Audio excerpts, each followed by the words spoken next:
Every day, thousands of students walk to school in the morning and home again in the afternoon.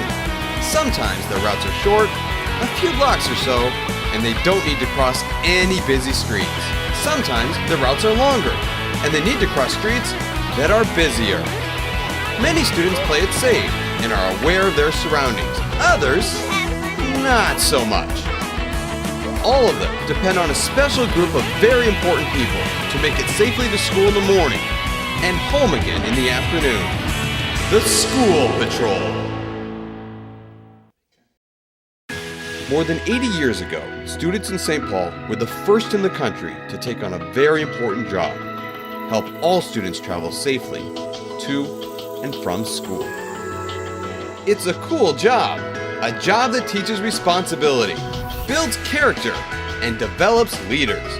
It's a job that has been done by students who have gone on to become police officers, teachers, firefighters, business leaders, and more.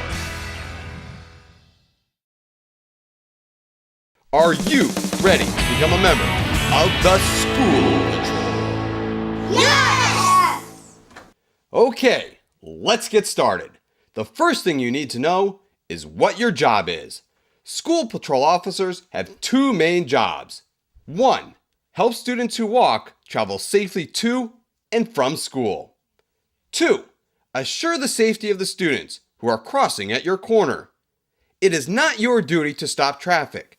Safety is the #1 priority for school patrol members. Kids, what's our top priority? Safety! Right! There are two main pieces of equipment that every school patrol officer must have: an orange traffic vest and a traffic flag. This equipment is not optional. You can't be a school patrol member if you don't have a traffic vest and a traffic flag. It's state law. Other equipment, such as a rain poncho, may be available from the school district. It's very important to take good care of the equipment because it belongs to the school district. That means only wearing the traffic vest when you're working, and it means only using the flag the right way. Flags should never, under any circumstances, be waved. There are only 3 ways school patrol officers should hold their flags: the attention position, the alert position, and the crossing position. The attention position. Except when actually helping students cross the street or providing instructions, patrol members should stand tall, at attention, on the sidewalk or as close to the side of the road as possible. While you're standing tall, the flagpole should be held in a vertical position on the right-hand side. The flagpole should be resting on top of your right shoe. How about a quick test? Which one of these patrols is not in the correct attention position?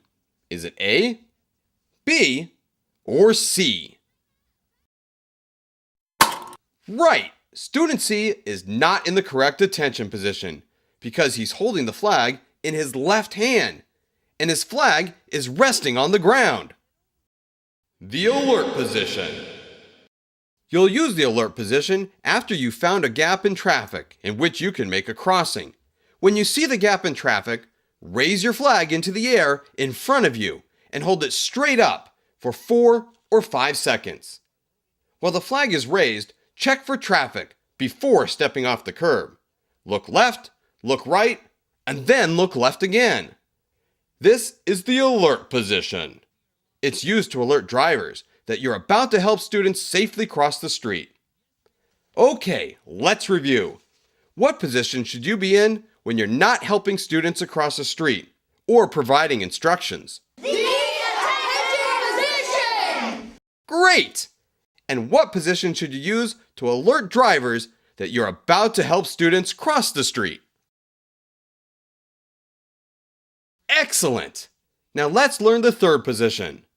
The crossing position. You'll use the crossing position while you help students safely cross the street. Here's how. After making sure that there is a sufficient gap in traffic to help students cross the street, you'll lower your flag to a 45-degree angle. Once your flag is at a 45-degree angle, you'll step off the curb with your right foot. Turn 1/4 with your nose, toe, and belly button facing approaching traffic, and make eye contact with the drivers to assure that the drivers see you. If you step into the street with your right foot and notice that your view is blocked by parked cars or other obstructions, you may step into the street just a little to get a clear view. Your flag should be kept extended until all the students are completely and safely across the street.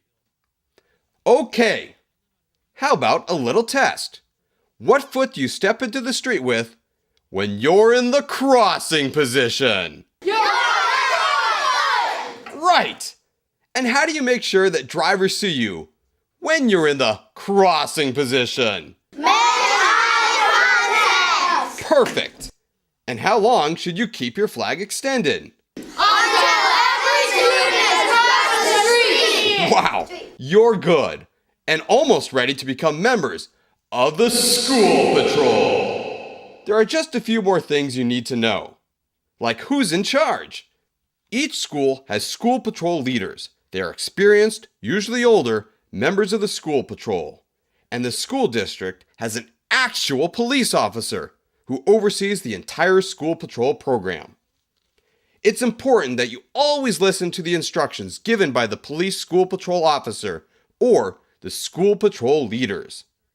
It's also important that you're familiar with the rules of the school patrol operations and basic pedestrian safety rules. So let's talk about that. Once you're a school patrol officer, you'll need to follow these rules because our top priority is Safety.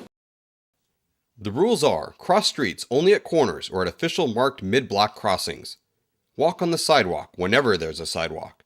If there is no sidewalk, walk facing traffic on the far left side of the street. Look and listen left, right, left before stepping into the street. Wear bright-colored clothing during non-daylight hours. Always wear the school patrol traffic vest when working as a school patrol officer. If approached by a person you don't know, run away, yell to tell people nearby, and tell a trusted adult right away. So now that you know how important the role of school patrol is, and you know how to hold your flag, and you know the pedestrian safety rules, how do you actually help other students?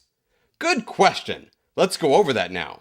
The first thing you need to know is that you will always be working with at least one partner. Every crossing must always have at least 2 patrol members, one at each crossing corner. One will be the sender, the person who looks for a gap in traffic, initiates the crossing, and sends the walking students across the street to the receiver. The receiver is the person who waits for the students on the other side of the street, holding the traffic flag in the crossing position until every student is safely across the street and all the way onto the sidewalk. But what if you do see something dangerous? What if a car doesn't stop for your flag? What should you do? The first thing to remember is that it is not your job to stop cars. Try to get its license plate number and then report it right away to your school patrol supervisor, principal, or teacher. The same thing goes for other people, students, adults, or other kids who are causing problems or creating dangerous situations at your corner. Well, you're almost ready to become a member of the School Patrol. There's just one more thing you need to know. Know the School Patrol member's oath. It goes like this. I promise to do my duty and obey the law, to work for the safety of the students of my school, to set an example by making my school a model for safety, to faithfully perform the duties as outlined for my city in the great state of Minnesota, to keep my equipment in good condition and return it when ordered to do so. Sound good? I think so too. And I think you'll do a great job.